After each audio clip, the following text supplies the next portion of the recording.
대학교 등록금만큼은 내 힘으로 마련해보자 다짐했던 예지 씨. 하지만 학교를 다니면서 비싼 등록금을 마련하기란 좀처럼 쉽지 않은데요.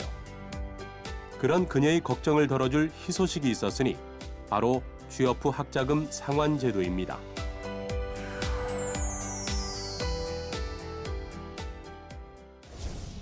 대학생이라면 한 번쯤 한국장학재단의 학자금 대출 신청을 해보셨을 것 같은데요.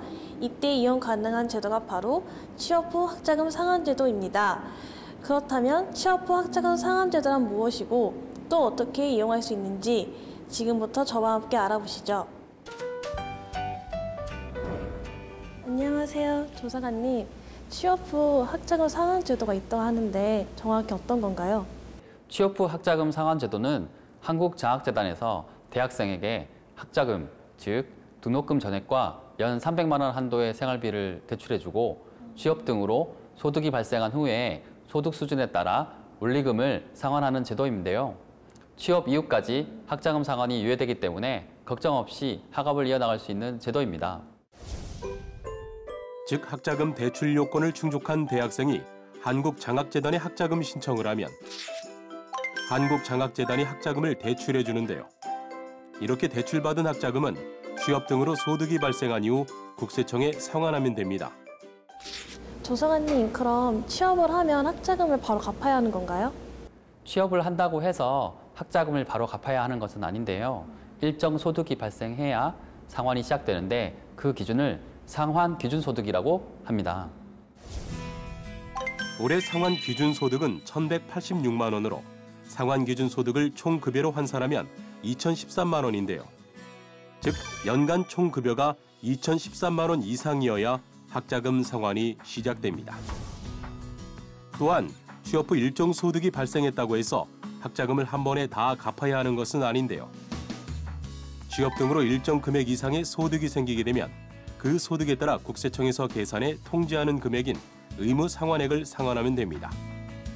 이때 종합소득, 근로소득, 연금소득, 양도소득이 발생한 대출자는 연간 소득 금액이 상환기준 소득을 초과하는 금액의 20%를 의무 상환액으로 상환해야 하며 퇴직소득이 발생한 대출자는 1,000만 원을 초과하는 소득 금액의 20%를, 상속, 증여재산이 있는 대출자는 과세표준의 20%를 상환해야 합니다.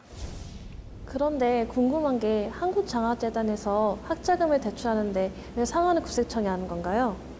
한국장학재단에서 학자금 대출과 자발적 상환 업무를 담당하고 있지만 소득에 따른 의무적 상환과 장기 미상환자 상환과 관리 업무는 국세청에서 담당하고 있기 때문인데요. 그래서 취업 후 학자금 상환 제도도 국세청에서 운영하고 있습니다. 그렇다면 근로소득 등이 발생한 경우 취업 후 학자금 대출은 어떻게 상환할 수 있을까요? 의무 상환액을 상환할 때에는 대출자가 소속된 사업장의 고용주가 급여 등 지급 시 원천 공제에 상환하는 방법과 대출자가 1년분을 직접 미리 납부하는 방법 중 선택 가능한데요. 특히 의무 상환액 1년분을 미리 납부하게 되면 국세청에서 고용주에게 원천 공제 통지를 하지 않기 때문에 대출 사실이 고용주에게 통보되지 않는다는 장점이 있습니다.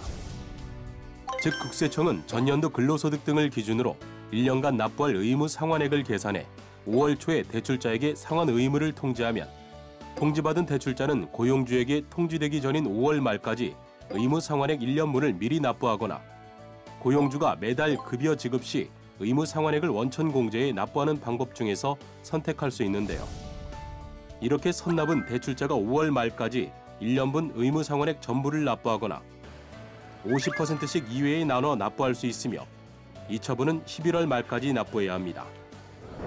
조사관님, 그럼 근로소득 말고 창업 등으로 종합소득이나 양도소득이 발생한 경우에는 어떻게 상환해야 하는 건가요?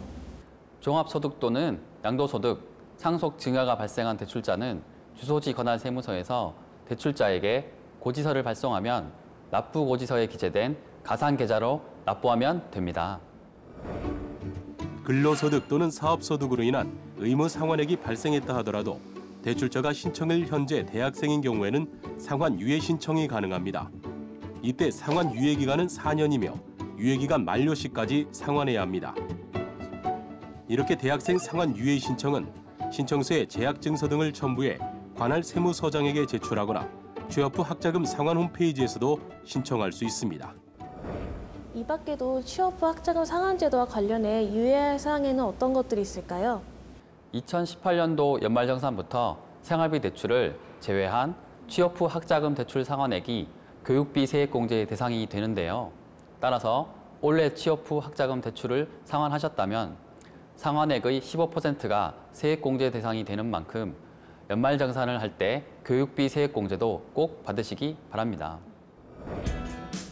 이 밖에도 취업 후 학자금 상환과 관련한 문의사항은 국세상담센터 국번 없이 126번으로 전화하면 편리하게 상담을 받을 수 있습니다. 이상 취업 후 학자금 상환 제도란 무엇이고 어떻게 이용할 수 있는지 알아봤는데요. 앞으로 취업 후 학자금 상환 제도가 등록금으로 고민하는 대학생들에게 조금이나마 도움이 되길 기대하겠습니다.